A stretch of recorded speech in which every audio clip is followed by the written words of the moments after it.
revealed how an unexpected decision ended Jaguar's 102-year legacy in a heartwarming 30 seconds. The news traveled fast through the tight-knit Midwestern town like a lightning bolt, leaving stunned silence in its wake. Jaguar's closing? What will happen to our town? Charlie Jenkins, a 49-year-old mechanic with grease-stained hands and a smile as warm as the summer sun, felt the grip of despair tighten around him. For generations, the Jenkins family poured their hearts into Jenkins Auto, their small shop standing proudly as a testament to community and resilience. As he gazed at the flickering neon sign outside his garage, the weight of tradition heavy on his shoulders, Charlie's heart broke for the town that was losing a piece of its identity. People gathered in the local diner, eyes wide with disbelief, reminiscing about the fine cars that once graced their roads. "I remember my dad showing me the beauty of craftsmanship in those machines," a familiar voice said, nostalgia coating every word. As laughter turned to murmurs of loss, Charlie felt something stir within him, a spark, an opportunity amid the darkness.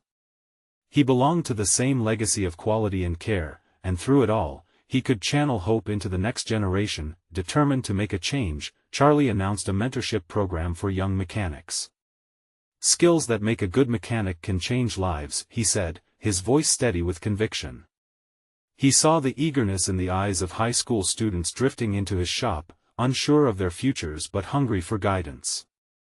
They needed someone to believe in them, to teach them not just the trade but the values of empathy, diligence, and community spirit. As he took them under his wing, they began to share their stories, tales of dreams deferred and harsh realities, of families struggling to keep their cars running, and the profound burdens of expectations. Before we continue, I need to let you know about something important that's happening. YouTube has been making changes to the system and many people are losing notifications from channels they follow. If you're enjoying the content, hit that bell and mark all notifications so you don't miss the next videos. And if you can drop a like, it really helps me with reach. Seriously, it makes a difference. Oh, let me know in the comments where you're watching from. I'm always curious to know who's on the other side of the screen. Now let's continue. As weekend car shows lit up the garage with laughter and celebration, families rallied around Charlie's vision, sharing their own struggles and triumphs.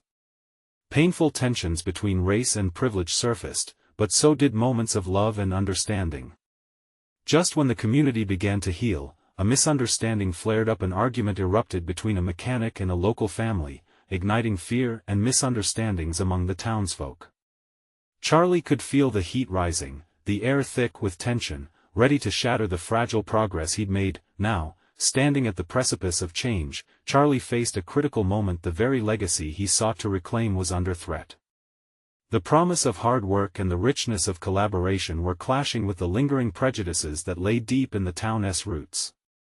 As the sun dipped low, casting a golden glow on the shop, Charlie knew he had to make a decision that could either redefine the future of his beloved community or plunge them back into silence and division. Would he summon the courage to lead them through the storm toward understanding, healing, and a renewed sense of hope?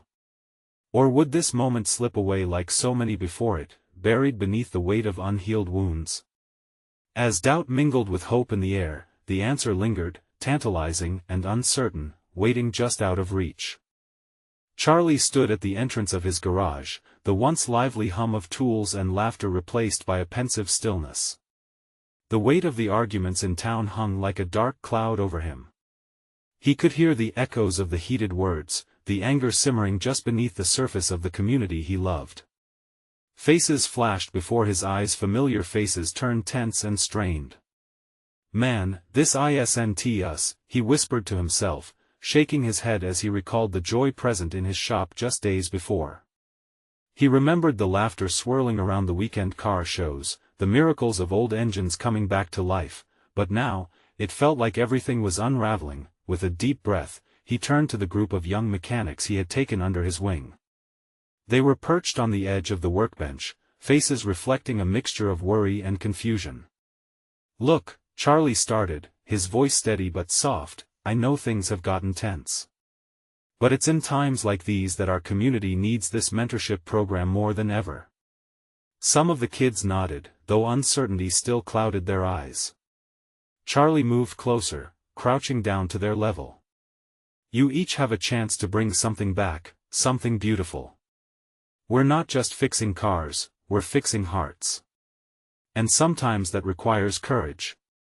The youngest, a boy named Liam with shaggy hair and a heart that spilled with talent, finally spoke.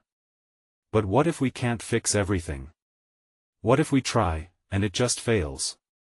It can't fail if we put our hearts into it, Charlie replied, his determination echoing in the garage walls. And together, we can change what it means to be a mechanic in this town. We can be more than just grease and oil. We can be a home, a family. A stirring began in the room. The tension gradually came apart, replaced by youthful hope. Charlie clapped his hands together. All right then. Let us get to work. We need to organize a community event, something to pull everyone together. We'll work on projects that highlight what unites us rather than what divides us. It was decided. In the days leading up to the event, the shop transformed. Young mechanics poured their energy into building a community car, one that would take center stage at the upcoming fair, a showpiece blending different parts to create something truly unique. Each piece had its own story, just like the people of the town. As the day of the event approached, families began to trickle in, caught by the buzz and excitement emanating from Jenkins' auto. Charlie greeted them with a smile, yet his heart was heavy with anticipation. Would they welcome this new idea with open arms, or further entrench themselves in their divisions? As the sun dipped below the horizon on the day of the fair, Charlie stood with his team beside their masterpiece, a gleaming vehicle that sparkled in the twilight, a testament to what collaboration could achieve when people set aside their differences. But in the murmur of the crowd, he could sense unease. A certain tension hung in the air, and when he scanned the faces, he noticed several familiar ones were missing. Where are the Durans? He thought, a knot tightening in his stomach. They had always been pillars of the community. If they were absent, there could be trouble. Feeling the stakes rise, he whispered a silent prayer. He wanted this to work, to be the turning point their town so desperately needed. With the crowd gathered, a sharp inhale filled the air. Could Charlie face what was about to unfold, and would they finally come together, or would the fractures deepen even more? As the clock ticked down to the start, the future was as uncertain as it had ever been. Charlie's heart raced as the crowd buzzed with anticipation. He took a deep breath, searching for the right words, the ones that could stitch together the frayed ends of their community. The sun was sinking, painting the sky a vibrant orange, but his gaze rested on the faces of the townspeople. There were new faces, but the familiar ones he cared about weren't there. He could feel the tightness in his chest as he stepped forward, gripping the edge of the polished hood of the community car like it was an anchor. Thank you all for coming. His voice broke through the murmurs, albeit a bit shaky. Tonight, we're not just here to show off a car. We're here to reignite what makes this town strong. We are all different pieces, like this car. But together, we shine brighter. Some murmured agreement. Charlie noticed a few kids shifting excitedly behind him, glancing to see if the adults would respond. Liam's hopeful eyes were fixed on Charlie, urging him on. The stakes felt impossibly high, but then came a voice from the back, deep and familiar.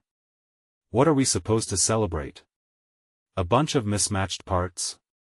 It was David Doran. Charlie twisted to see him standing tall, arms crossed, flanked by his family. The Durans had always been known for their perfectionism, and David's presence carried weight. David, Charlie said, trying to maintain eye contact, we're here because we believe in potential. We can be more than our differences. David scoffed, shaking his head. And what if those parts don't fit? What happens when it all falls apart? What do you say to that? The crowd was still, tension rising. Charlie's instinct urged him to push back, to defend the world he had built in the garage, to show that hope could mend even the most broken things. He took a breath, glancing at Liam again, then decided to risk vulnerability. I get it. I do. Change is scary. I mean, look at this car, it wasn't perfect when we started. We messed up. We faced setbacks. Parts didn't fit, and we had to redo entire sections. But we didn't throw in the towel. We showed up every day. We worked through it, and we grew stronger together. Some murmurs of agreement arose.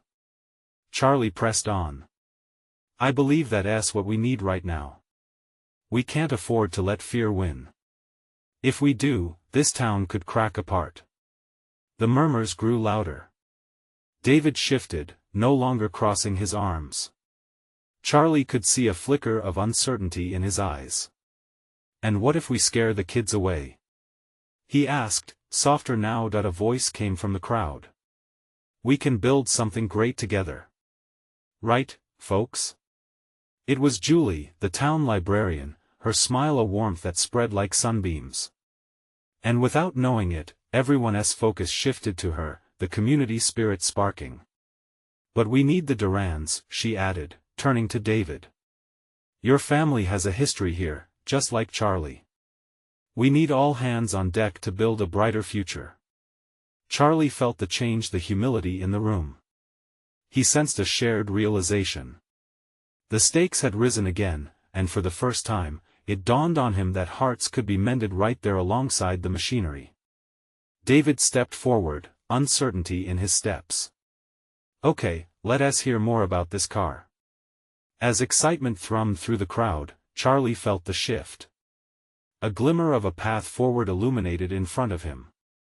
But as the evening wore on and laughter began to swell, the distant sound of engines revving outside caught Charlie's attention.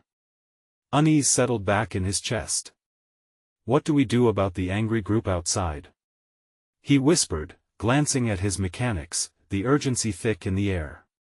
Had this moment been a turning point for unity or a mere pause before a storm? The revving engines grew louder, drowning out the remnants of laughter that filled the air. Charlie turned, watching as shadows danced under the flickering streetlights outside. Those engines were unmistakably a sign of trouble. Charlie, what do we do? Liam's voice cracked, his youthful enthusiasm replaced by fear. Charlie turned back to Liam, seeing the kid's wide eyes, filled with concern and confusion. He had rallied everyone, but at what cost? He stepped down from the car, urgency guiding his actions as he called for calm. Everyone, stay close. We've got to figure this out. It might be nothing, but we can't ignore it. As he made his way toward the edge of the crowd, tension crackled in the air like electricity. David and his family moved next to him, the Durans finally stepping up. This is our town too, David declared, determination lined with grit. Let us face whatever's out there together. Charlie nodded, grateful for the sudden unity at such an unexpected moment. In front of them, the sound of shouting grew clearer. A group of young men stormed past the parked cars, their faces flushed with anger. Charlie could see the words forming on their lips, ready to shake the fragile peace that had begun to settle. He braced himself. What do they want? One of the kids behind him fidgeted, clutching Liam's sleeve as if it were a lifeline. Maybe they don't understand what we're trying to do, Julie suggested, stepping forward. She looked at Charlie, her eyes reflecting a mix of fear and hope. If we can show them our intentions, maybe we can redirect this before it spins out of control. For a brief moment, Charlie considered throwing up walls. Barriers that would shield them from the outside world. But then, he remembered that car, the broken pieces, the messy construction, and the journey it took to become something whole. Let us do it, he said. Let us face them together. As they marched toward the clamor, Charlie's heart thumped in a steady rhythm. With every step, he felt not just the uncertainty but also the unexpected courage that seemed to ripple through the crowd behind him. It was more than just one man's fight, it was about everyone gathered. When they reached the edge of the gathering, the young men halted their shouting. The clash of angry words met the resolute silence of the community behind Charlie. What are you all doing here? One of the men shouted, his voice thick with indignation. This town is going to hell with your nonsense. Charlie sensed the anger, a fierce wave threatening to crash on them. He raised his hands, palms out, signaling for calm. We're not causing trouble. We're trying to come together. Can we talk? The word talk hung in the air, seemingly unassuming, yet heavy with promise. Seconds stretched into eternity. The anger in the eyes of the other group flickered, uncertainty mingling with shouts. Yeah, right. You think you can fix this place with some hunk of junk? Another barked, but just then, David stepped forward, a strong presence beside Charlie. That junk has brought hope, he argued. And we want to fix this town. Join us, listen to us. A moment of silence passed, but it was charged, like the calm before a storm. Charlie could feel everyone's gaze shifting between him and the opposing group, an invisible thread of hope weaving through the tension, but just as it felt like they could start a dialogue, the sound of glass shattering nearby shattered the tense silence. I can't let this happen. Charlie shouted, his heart racing as he turned back to the crowd. Everyone, hold tight. What had started as a celebration now felt like a precarious balancing act. Would their community be torn apart in a moment, or could they still fight for unity amidst chaos? The stakes were rising higher than ever, and Charlie felt the weight of it all pressing down on him. Now or never, he whispered to himself, his palms clammy. Would a single decision be the key to holding this fragile community together, or would it break them forever? The answer was moving closer, and the tension coiled tighter with every heartbeat. The moment shattered everything. Charlie turned just in time to see a figure running away, laughter mingling with the chaos as the sound of the glass shattering echoed through the air. Panic erupted in the crowd, voices blending into a cacophony of fear and anger. But Charlie couldn't let them spiral into chaos, he had to act fast. Stay here. He shouted, his voice cutting through the noise. He pushed through the throng, adrenaline coursing through him. He needed to contain this before it turned violent. Charlie spotted the figure who had thrown the bottle, a tall guy with a flushed face and wild eyes, blending into the frenzy. Hey! Stop! Charlie yelled, breaking into a run. The adrenaline surged through him, propelling him forward. He couldn't lose him, not now. They needed to confront whatever this was head-on, to show the crowd that unity meant standing strong against every skirmish. The guy glanced back, a flicker of surprise on his face. This was not just some random kid throwing a hissy fit. No, Charlie was coming for him. The other teens in the group began to murmur and part, watching the tension unfold between them. Charlie was almost close enough to reach out. "What's your problem, man?" he called, his lungs burning. "What are you really mad about?" The figure hesitated, the defiance in his eyes wavering for just a moment, but the stubbornness returned. "You think your little project means anything? You're just wasting your time." With a swift movement, he shoved a guy next to him, egging on the crowd. Charlie stopped short, just a few feet away. "You're right. Maybe it doesn't mean anything yet, but it could. This could be our chance to turn things around." His heart hammered in his chest as he took a breath, returning the intensity of the challenge right back. Behind him, he heard Julie step up next to David. "Listen to him," she shouted. "Every little thing counts. We are not just some throwaway dreams. We're here to build something real."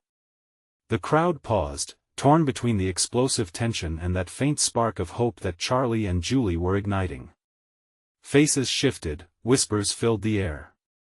But then the tall guy threw his hands up in mockery. "You really think you can take on the world with some hunk of junk? You think people care? This town is beyond saving." "No. It's not," Charlie countered, his voice firm. "It's not lost. Not if we don't give up. These broken pieces, it's who we are." At that moment, another voice piped up from the crowd. "It's true. We've always come back after hard times. We can show them that. Nash, one of the younger boys, had stepped forward, shaking slightly yet standing tall. Charlie turned, suddenly feeling a rush of warmth from the support roaring from the crowd. It was a collective heartbeat, a testament that individuals can transform into a powerful force when united. It was almost miraculous. It felt like the town just might be ready to reclaim what it lost, but just as the tide seemed to turn, the man who dethroned the bottle laughed, the sound sharp and cutting. "Keep dreaming, Charlie. This place needs something more than wishes and hope." Charlie locked eyes with him, determination dancing in his gut. This wasn't about one person or one idea. There were risks, yes, but it had never been about safety. It was about fighting for their future together. "Every change starts with a single step," Charlie said, quieter yet resolute. Silence enveloped them, and for a moment, the world felt suspended. Would they choose to look chaos in the eye and redefine it as opportunity, or would fear seal their fate? How much more would the community endure before they decided to truly fight for one another? As the tension pulsed in the air, a choice awaited, teetering on the edge of breaking through or breaking apart. What would that choice be? The air thickened with anticipation, the crowd waiting for a decision that felt monumental. Charlie saw the doubt etched in their faces. It was a precarious balance, hope and fear hanging in the air like a fragile thread. He thought of all the nights spent plotting and dreaming, how each bit of faith from his friends had lit the way forward. "See on, guys," he urged, voice steady. "Let us show him we're better than this. Show him we have a voice." He stepped closer to the tall guy, keenly aware of the eyes surrounding them, gathering courage from each hopeful face in the crowd. "Look around." Charlie gestured towards the sea of familiar faces, friends, neighbors, even strangers who had come to find a sense of belonging.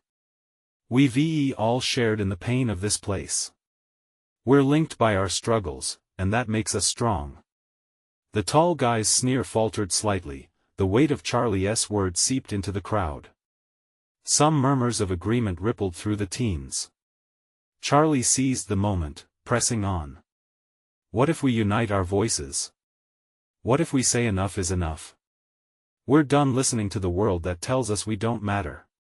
Julie stepped forward again, her voice ringing out, clear as a bell.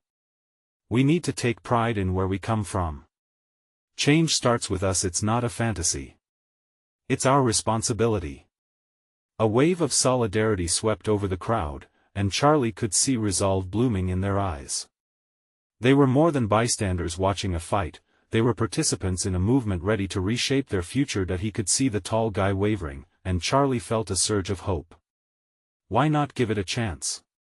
Maybe we're not perfect, but together, we can be better. We're tired of waiting for someone else to change things. Let us be that change. But it wasn't enough for the tall guy. He shook his head, the anger bubbling back up. "You really think that's going to erase everything that's wrong? You're dreaming if you think you can fix this place with some rallying cries." Charlie closed the distance, his heart hammering in his chest. "And yet, dreaming is a start."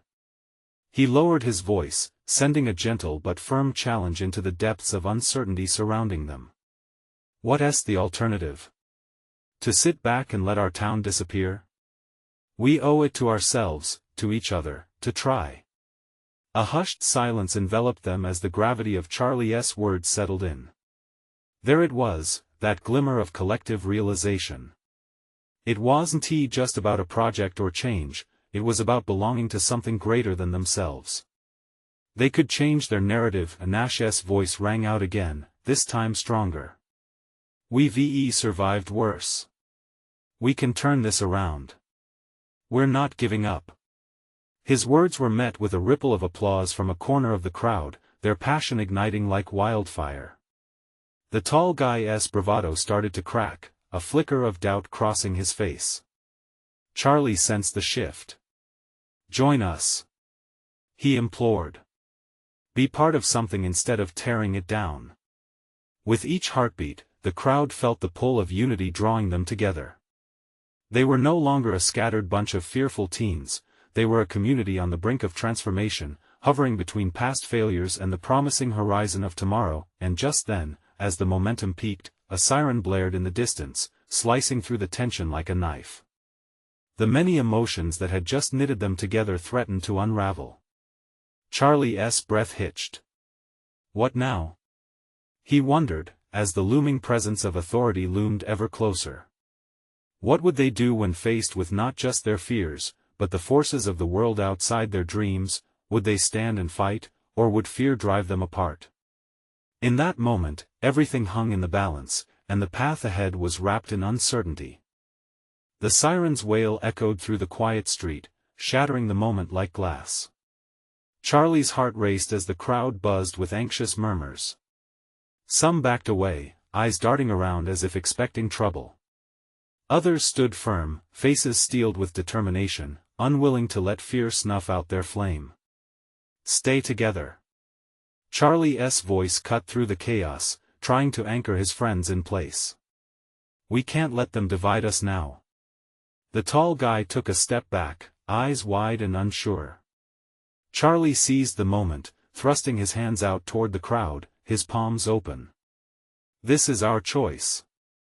They can't take that away from us. His words spilled out, raw and sincere. We're not just kids anymore. We're a force. Let us show them what that really means. Suddenly, from the shadows of the trees, a figure emerged. It was Officer Martinez, her uniform crisp, her expression unreadable. The crowd fell silent, tension building as she approached, her demeanor authoritative yet calm. What is going on here? She asked, scanning the group with an appraising look. Charlie stepped forward, determined to lay out their purpose. We're just kids wanting to make a difference, Nash interrupted, his voice shaky but resolute. We want to fight for our future. We're tired of being ignored. The officer raised an eyebrow, glancing at the tall guy who had initially threatened them. And you? She asked him. He shuffled his feet, caught off guard by her directness. I just thought this was a joke, he stammered, folding under the weight of her scrutiny. It doesn't matter. Doesn't matter? Martinez echoed, her voice low, yet compelling. Change doesn't come from indifference. It comes from passion, from action. Are you going to let fear keep you on the sidelines? Charlie's heart soared. In this unexpected moment, the authority figure wasn't just a barrier, she was an ally, challenging them to dig deeper. The crowd began to stir, restless energy rippling through them as they took her words to heart. Julie stepped up to the fore, her voice growing louder. We're ready to take responsibility. We want to work with the town, not against it. This is our home, and we won't stand by and watch it crumble. Slowly, the tall guy lifted his chin. The wall around his defiance began to crack. Inspired, he yelled back, "Yeah. Let us do something. Together." The crowd erupted in cheers, the earlier fear dissipating like mist in the morning sun. Charlie grinned, feeling the electricity of hope and strength weaving through the group. They had stood at the edge of fear and taken a step forward. But just as the cheers reached a crescendo, another sound joined them, the crackle of a radio and the thud of marching boots approaching. "Stay put," Martinez commanded, glancing over her shoulder. "You may want to reconsider how you assemble here." Charlie felt his heart drop, a wave of anxiety washing over them. "What's happening?" he whispered to Julie, her furrowed brow mirroring his concerns. Would the surge of unity falter just when they needed it most? "Hold tight. We've come too far to back down now." She squeezed his hand, sending warmth through the uncertainty that swirled around them. The boots came closer, a group of officers appearing at the edge of the crowd. The air felt thick again, the hope they had just ignited teetered on the brink of potential danger. Would they stand their ground, right there, in the face of authority, or would they crumble under the weight of conformity? Charlie locked his eyes on the advancing figures. He understood that what happened next would shape not just their gathering, but the future of their town. He took a deep breath, ready to fight for every heartbeat of freedom they had left. How could they capture this moment, and what would they do if this unexpected turn threatened to pull them back into the shadows? The sounds of marching boots thundered in Charlie's ears. The uniformed officers approached like a storm front, threatening to sweep away the fragile resolve they had built. He felt Julie's hand squeeze tighter, grounding him in the chaos. "Stay calm," he whispered, trying to project confidence although his heart raced like a wild horse in his chest. "Why are they coming here?" A voice chimed out from behind them, laced with panic. Others echoed the concern, muttering loudly, shifting from side to side. Charlie raised his hands in a peaceful gesture, attempting to quell the rising anxiety. "We're not doing anything wrong," he shouted, redirecting the panic into defiance. "We're standing up for our community." Officer Martinez slowed her pace, straining to understand the shifting emotional tide. "This is not a riot," she asserted, her voice firm but softer than the others behind her. "But you need to disperse before this escalates." "Why?" Nash shouted. He stepped forward, his voice trembling but unwavering. "We just want to be heard." "Why is that so wrong?" The officers exchanged glances, uncertainty creeping into their expressions. Charlie seized the moment, passion replacing fear. "We've had enough. This is our home, and we want a conversation. Not another brushed-off meeting on the town hall agenda." A rumble of agreement rose from the crowd, unity forging even stronger than before. He could feel it, a changing tide, an eruption of voices that could not be muted anymore. "Listen to them," Julie rallied. "We've been silent for too long. Change begins with us standing here today."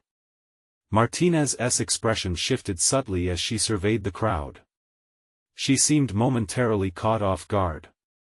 Was it empathy flickering across her face? Or just surprise at the sheer force of these kids united? The crowd leaned into her. "Yeah," Charlie shouted. "You can help us. This isn't about versus authority. This is about changing things for the better. Let us talk instead of pushing us away." "Can she talk?" Another voice piped up, determined. "Can we have a real discussion?" Martinez's brow furrowed. The officers behind her shifted uneasily, unsure of their role in this growing tension. "What do you want?" she asked slowly, looking at them one by one. There was an invitation in her words, a chance to tear down walls instead of building them. Charlie's pulse quickened. This was his chance. "We want to help," he declared, his voice rising above the murmurs of support shuffling through the crowd. "We want to be part of the solution, not just some kids ranting at you. We have ideas. We have solutions. Talk to us." He felt the energy shift again, the crowd surged with enthusiasm, invigorated by this call to action. It was no longer just about a gathering, it was a movement inside a movement. Martinez took a breath, her gaze sweeping across their determined faces. "All right," she said carefully. "I'll listen. But you need to promise me something." "What?" Charlie leaned in, cautiously optimistic. "Respect and calm. If this is going to work, we have to treat each other like partners. No threats, no anger, just voices." "Yes. We can do that," Julie exclaimed, a spark of hope flickering brighter between them. The crowd echoed her enthusiasm, not just accepting Martinez's terms but embracing them.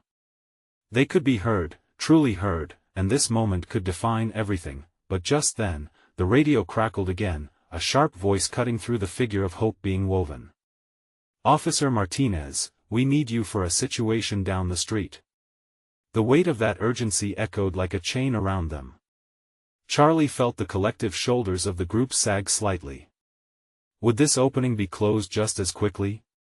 "Listen," Martinez said, urgency creeping back into her voice as she stepped back. "I'll be right back. I promise. Don't lose this moment." Charlie's heart raced, uncertainty fighting for space against hope. Could this precarious alliance hold? What if this was their only chance to bridge the gap between youth and authority? As the officers retreated, leaving them again at the edge, he looked out into the crowd of friends who had become a family. "Stay put," he called out. "We can't let this moment slip away." But would they hold that promise, or would the fear of authority silence their voices once more? Charlie's gaze swept across the faces around him, searching for allies among his friends and neighbors. He felt the swell of uncertainty, the moment on the brink of collapse. It was a delicate balance, the hope they had built flipping precariously between unity and despair. "Okay," he began, voice steady as he could manage.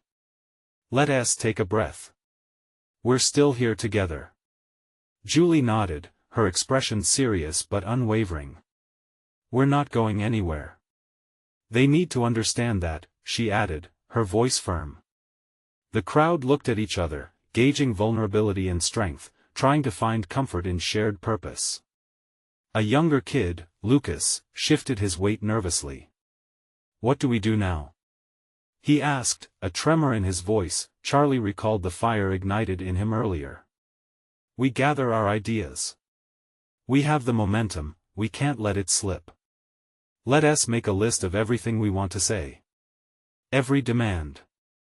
Every concern." Excitement rippled through the group, a whisper of determination brewing like a storm beneath the surface. They crouched together, some on the ground and some leaning against the cracked walls. Charlie could see the gears in their minds shifting, the spark of hope reigniting. "Let us start with the school," Nash yelled, his face brightening. "We need more funding for extracurriculars. More support for our teachers." Charlie nodded, energy surging through him. "Yes. And how about better mental health resources? Transportation?" Julie chimed in. "Some of us can't even get to school without worrying about how long it takes." Their voices started to blend into a symphony of ideas. Each person added their thoughts, and the air filled with passion as if they had suddenly become a hive of urgent activity. It felt electric, alive, a tidal wave of voices ready to crash against the barriers that had held them back for too long. But just as quickly as the energy built, Charlie heard the crunch of gravel under boots to his right. A few officers had returned, their demeanor now taut with additional urgency. Martinez stepped back into the circle, her eyes scanning the crowd, calculating the atmosphere. "All right, everyone, listen up," she called out. There was authority in her voice, but Charlie could also decipher an undercurrent of concern. "I understand there's a lot of passion here, but the situation is escalating elsewhere. We can talk, but we need to keep this all respectful." Charlie's heart sank, but he pushed back against the weight of fear trying to creep in. "We want to talk," he proclaimed, stepping forward. "Right here. Right now. This is our chance to bridge the gap. If you're here to listen, we'll make this work." Martinez hesitated. She could see the determination etched on their faces, an unquenchable desire for change fueled by a fire that had been kindled too long. The crowd fell silent, collectively holding their breath. "If you're willing to listen, then I'll stay," she finally said, crossing her arms against the chill in the air. "Let us start with one demand. What is the most important issue you want to address today?" A ripple of whispers swirled, before Charlie blurted, "The school funding. It impacts us all." Her brow furrowed, doubt lacing her features. "That's a serious issue. It's complicated, you can't expect change overnight." "Then let this be just the start," Julie reaffirmed, desperation mixing with hope in her voice. "We need a seat at the table." A silence fell as Martinez considered their faces. Charlie felt everyone holding their breath. This was a pivotal moment, an opening to something greater than just a simple protest. Would that fleeting chance be enough to drive the words home? "What happens next?" Charlie asked, heart thundering in his chest. Martinez took a deep breath, her eyes locking with Charlie's. You'll need to prove you can hold this conversation. It all starts here and now. But as they stood on the precipice of change, the ground beneath them trembled with uncertainty. Could they really unite their voices and make a difference? And just then, a shout broke through the crowd, a challenge, an unforeseen voice calling them out. What are you really prepared to fight for? The question hung charged in the air, pushing the group to confront not just their goals, but the true essence of their resolve. Would they embrace it, or let it shatter like glass? With a deep breath, Charlie felt the weight of the moment pressing in on him. That voice, loud and challenging, intruded just as they had begun to forge a path toward unity. The air crackled with expectations and questions, a palpable tension rising as each person stood with bated breath, waiting for the answer. The question echoed through the crowd like a thunderclap. What are you really prepared to fight for? Charlie glanced around at the hesitant faces, the nervous kids who had, only moments earlier, lit up with hope. He could see the fire still lurking behind their eyes, but they needed a spark to bring it to life. It mattered as much now as ever. What we're prepared to fight for, he started, his voice steadying into clarity, is our right to be heard. We're done being ignored. He stepped forward, emboldened by their energy. We want better resources in our schools, safe spaces for our families, and opportunities for everyone in this town. We want to build bridges instead of walls. A murmur of agreement rippled through the crowd, encouragement mixing like a tempest surrounding him. The nervousness in the air started to morph into determination, and Charlie pressed on, feeding off the rising tide of energy. We're not just here to complain, we're here to create, to change the narrative around us. So let us show them that we care deeply, that we're willing to join hands across backgrounds. We are united in our pursuit of a better tomorrow. Here, here. Someone shouted from the back, and another voice followed, echoing their sentiments. Yeah. Together we are stronger. With the show of solidarity, Charlie's heart soared. The walls he had felt pressing in began to dissolve, as if the courage of youth fused the very cracks that had threatened their spirit. Martinez watched, astonished by the transformation unfolding in front of her. The doubts that once clouded her features began to unravel, giving way to consideration and respect. Okay, she said slowly, addressing the crowd. I see that you care, and that matters. If you're willing to commit to these demands, I will commit to taking them to the ones who have the power to make real changes. The crowd erupted in cheer, relief, joy, and hope igniting like fireworks in the twilight sky. They had turned fear into opportunity in what had once felt like an insurmountable struggle. But excitement quickly turned to reflection as Charlie realized their journey had only just begun. But we need a strategy, he shouted, grounding the euphoria into plans for the future. Let us build something real. We need ideas. One by one, voices rose to outline their aspirations: a mentorship program for local youth, community forums for direct discussion with the council, initiatives for better school funding.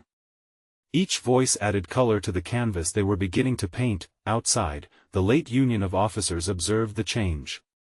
From mere enforcers, to potential allies, they watched the hopeful fervor unfold. All right, it looks like I'm working with you on this, Martinez declared, her tone resolute. Let us start it right now.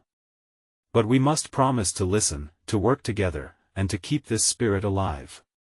Amidst cheers, a ripple ran through the crowd, and Charlie knew that the chants of unity were just the beginning. It wasn't just about a car or changing a single thing, it was about establishing a sense of family and belonging, something far deeper and lasting than anyone had dared to hope. As they left the fairgrounds, hand in hand, laughter and chatter filled the air. Each step felt lighter, uniting them under a banner of hope and camaraderie never seen before. They were no longer just a patchwork quilt, they had become a vibrant tapestry. Standing there, smiling through happy tears, Charlie knew his heart would keep beating for this community. They had embraced the potential for change, paving a way for each other, fixing not just cars, but mending the very essence of who they were. With the weight of despair lifted, they surged forward together, youth and elders alike, proving that while Jaguar might have closed its door, Jenkins' Auto had just raised its own, welcoming hope and new beginnings. This was their moment, their legacy in the making, and Charlie couldn't wait to see what it would become. Now, this is the moment to be part of something bigger. Subscribe immediately to the channel to not miss the next exclusive stories that will warm your heart. Leave a like now to feed the algorithm. Every like fuels more amazing transformations like this. Comment your reactions and feelings about the ending. We want to hear from you. Share instantly this video with at least 5 friends who need to see this transformation. Don't wait not even one more second to spread the word. Only true fans understand the importance of supporting the channel. You have the power to make a difference.